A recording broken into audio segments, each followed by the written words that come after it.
What's going on, guys? So, it's been a while since the last Rangers review. No really point in reviewing games that we're losing. But, good news today. Big news broken by Igor Eronko. The best KHL insider there is. Broke the news today at 4 in the morning for us. That the Rangers have signed Ilya Kovalchuk. That's right. Ilya Kovalchuk's a New York Ranger. Perhaps not 10 years, when did they get traded? When did they get traded to the Devils? It's 7 or 8 years too late. Years and years ago, before he got traded to the Devils, the Rangers and the Devils were going at it to get Kovalchuk. For those of you that remember, he ended up going to the Devils for scraps, as what they turned out to be. And the Rangers got Ilya Kovalchuk, so that's exciting. So let me just give my 2 cents on this, because a lot of people are crying or they're upset. And crying is the right word. A lot of people are upset because they think it affects the rebuild. Here is the deal, people. Disagree with me if you want, but I'm just letting you know you're wrong when you disagree with it, because this is not opinion. This is a statement of fact.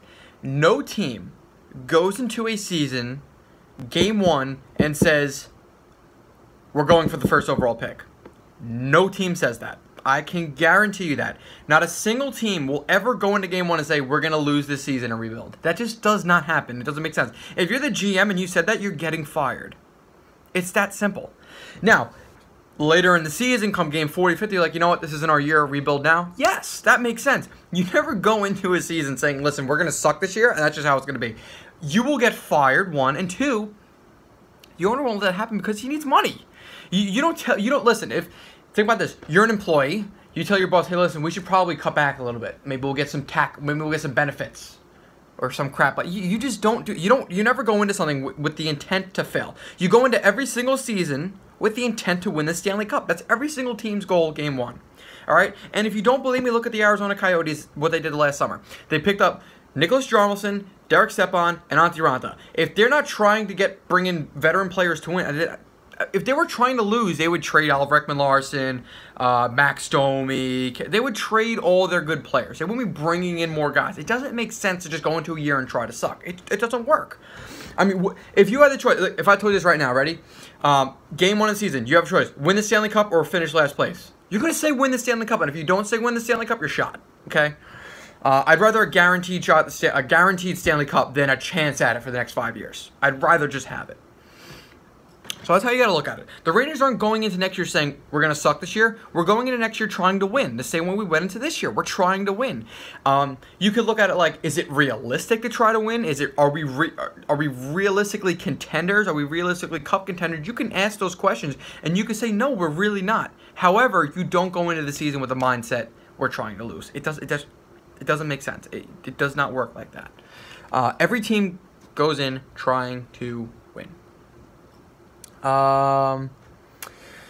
So anyways, I digress on that point. I am very much for the Ilya Kovalchuk signing with the Rangers, because putting Kovalchuk on the Rangers just made this team so much better. And for the first time since Rick Nash was healthy, you can even argue before Rick Nash came, when it was Gabrick's team, when he had his 2 40-goal seasons. We have a go-to guy now. Ilya Kovalchuk can alone score 40 goals. All right, we haven't had a 40-goal scorer in a while. We haven't had a guy to score over 30 goals in a while. So it's nice to now we have a go-to goal scorer, a guy that the other teams are going to try to crack down on. I know he's 35 years old. A 2 to 3 year contract is kind of expensive, but not for nothing. Kovalchuk is not really showing any signs of slowing down. He's coming over from the KHL, so which means he's going to be skating on smaller ice in the NHL, so he's going to be heads and tails more stamina endured than most of the other guys, just from skating on larger international ice surfaces. And if you look at his stats, his point totals dropped from last year, but his team was worse. No doubt in my mind they were worse. And he scored 1 less goal than he did last year in 7 less games.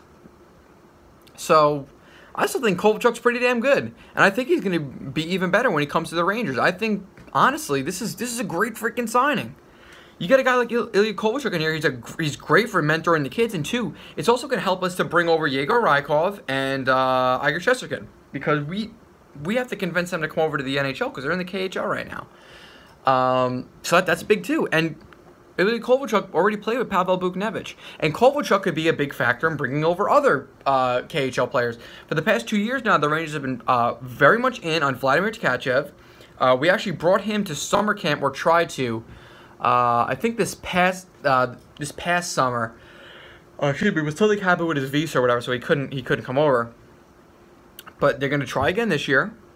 And also another big Russian player that people tend to forget.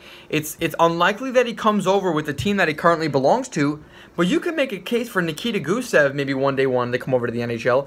And if he has 4 former teammates, Rykov, Kovalchuk, Buchnevich, and Shesterkin, all on the New York Rangers, and his rights no longer belong to the Vegas Golden Knights, maybe he'd consider coming to the New York Rangers. And that's freaking huge. That guy's a beast, by the way. He's like the he's just incredible. Yeah, he's just a freaking beast. I take him in a heartbeat. Now let's take a look and see what his money does to the Rangers, because this certainly changes. We had a lot of money going into free agency, but obviously now we have $6 million less. But I think this should change how we approach the offseason. I'm kind of against trading any of our draft picks, to tell you the truth. I would like to hold on to all of them and use all of them. I mean, if you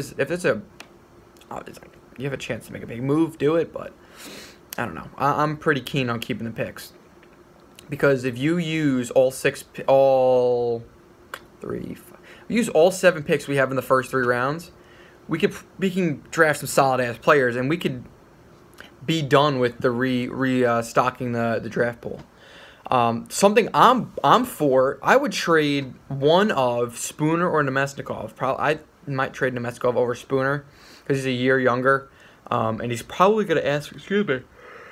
I'm sorry. I just got off a 4:30 a.m. to 9 a.m. shift.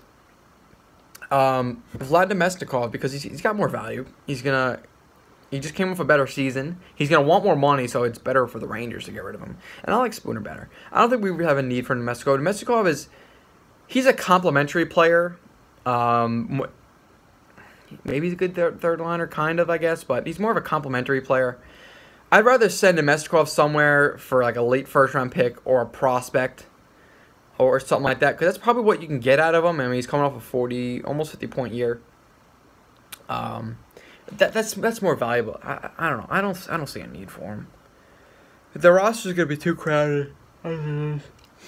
And plus, that's another like $4 or $5 million you're not spending on a player that you could use for a free agent. I'm not saying it's going to happen, but for example, if John Tavares were to drop the free agency, I'm not saying the Rangers are going to sign him, because I highly doubt they will. I know the Rangers will go after him, but I highly doubt John Tavares will sign with the Rangers. Allow me to reiterate that. But a guy like John Tavares, or next year Erik Karlsson becomes a free agent, and Drew Doughty becomes a free agent. And if we have extra money to take a shot at 2 guys like that, I mean, they would be more likely to become a New York Ranger than John Tavares would, just because I don't see him leaving the Islanders and going to the rival Rangers unless we pay him a king's ransom. He's not that kind of guy. He's really not. But yeah, having Ilya Kovalchuk on this team is huge. Let me see what I can do on cap friendly in terms of just do an armchair GM. Just write up a scenario, whatever. There you go. Boom, and the cap looks like it's gonna go up to about $80 million. Let's do that. Okay. So let me just take a look who we got. All right, so Peter Holland immediately thrown into the minor leagues. I should have done this on what's it called, OBS. I shouldn't be doing this the way I am. Just say Kovy, whatever. 6 million, 3 years, and he's a right winger for this instance. Okay. So, with Kovalchuk on this roster right now, assuming we make 0 trades, we got to call Brendan Smith because he counts against the cap. $23.6 million in cap space before we re-sign anybody. I'm gonna go ahead and say the Rangers are probably gonna buy out Mark Stahl. Sorry, just got a notification.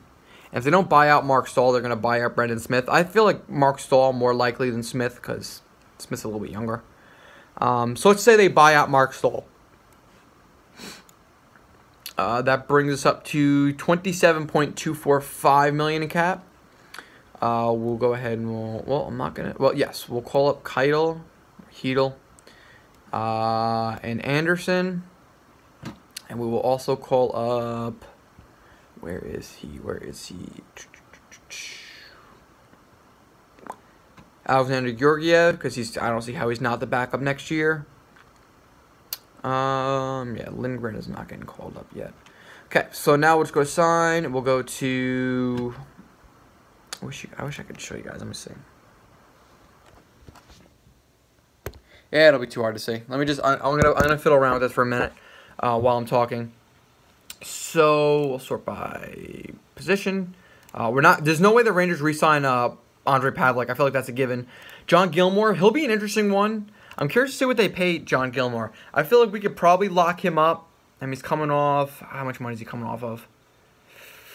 $742,000. So you might get away with paying him for $900,000 for like the next year or two. Let's say we sign him to. Oh, that's $90,000. I'm blind. And then you go Brady Shea, get him signed up for 7 years. He'll probably warrant, we'll say, $5 million a year. Brady Shea. Send down Steven Camper. He has no spot on this roster anymore. Shea, Shaddy, Pionk, Smith, Gilmore, D'Angelo. I guess we'll go with that. Actually, I want to do Gilmore, Pionk, D'Angelo, Smith. And then, actually, you know what? Camper could be the 7th defenseman. Rob O'Gara, honestly, I could see them flipping O'Gara for like a 5th or a 6th round pick somewhere. Cause I don't see how he fits in with the Rangers. Not that he's not good. He just doesn't fit in. There's no spot for him. Take a look at right wingers. No one to re-sign. And left wingers. Jim Lee VC. VC, that's an interesting one. I feel like the Rangers are going to bridge him. Only because he hasn't proven enough to be given like 5-year, $4 million contract. Like, he hasn't earned that yet. I could see like 3 years at 2.35, something like that. I could see that. Something in that realm would make sense for VC. Let's see what else we got. I'm not going to re-sign Cody McLeod. I highly doubt that. Sort by points. Okay, so Kevin Hayes, he's gonna get like. Kevin Hayes might get upwards of $5 million. I'm gonna say 5 years, 4.750. Although he could probably warrant a little bit more than that, but I just want to be as realistic as possible here. I don't think Nieves. I don't think the Rangers are gonna re-sign Boo Nieves. I think he's another guy we might trade for like a 5th round pick. He doesn't fit, I guess. I was kind of looking forward to him being part of the Rangers' future, but evidently not. Ryan Spooner, he's coming off what is he coming off of? He's coming off a $950,000 contract. He's going to want like $3 million. So you get Spooner 3 years, $3 million a year. So it's a 3-year, $9 million contract for Ryan Spooner. He might be better suited for the wing. And then you have all this. Okay, and then for a 12th forward, you can have like, you have Lachiri or Holland or someone as like 12th forward. So what if we have our exact roster going into next season? That's just including Matt Bolesky. That's not even counting Matt Bolesky being buried. We have about $8.6 million in cap space. That's not counting who we draft. That's not counting who else we want to sign in free agency. John Tavares or a defenseman. John Carlson is going to be a free agent. I know the Rangers are rumored to be interested in Erik Karlsson. I doubt they're going to trade for him. It wouldn't make sense unless it's a sign and trade, but that's another guy they're interested in. But that's what the Rangers look like. I'll just go ahead and show you quick. This is what we look like before we really do anything big. Not bad. Not bad at all. Not a cup-winning team by any stretch of the imagination. Maybe a playoff team pushing it. Definitely better than the team we had last year. I think the issue is going to come down to defense. If we can find a way to unload Brendan Smith and somehow pick up a guy like John Carlson, yeah, we'd be in consideration of being a playoff team. But unless that happens, I don't know. But I do think it will be a very active draft for the Rangers. I could see a lot of guys getting moved. I could see a lot of small trades, maybe a big trade. Like I said, I could see I could easily see Rob O'Gara getting moved for a late pick. I could see Bunieves getting moved for a late pick. If they aren't chuffed with Stephen Fogarty can get moved. Ryan Gropp could get moved. Halverson could get this. Lethierry, Holland, like, I wouldn't be surprised if they went ahead and made a couple really small moves like that. And then Vladimir Mestikov too. He's someone, if we can get a first-round pick for him, a late first-round pick, make it 4 first-round picks in that draft, whew, that would be awesome. Or have him as a throw-in for another trade. But yeah, that's my take on Ilya Kovalchuk. I think it's a good thing for the Rangers. I think we're really going to enjoy watching Kovalchuk, and I think he puts us in a spot to where we can compete next year. We really could. You guys let me know your thoughts down below in the comments, and I'll see you guys in the next one. Peace.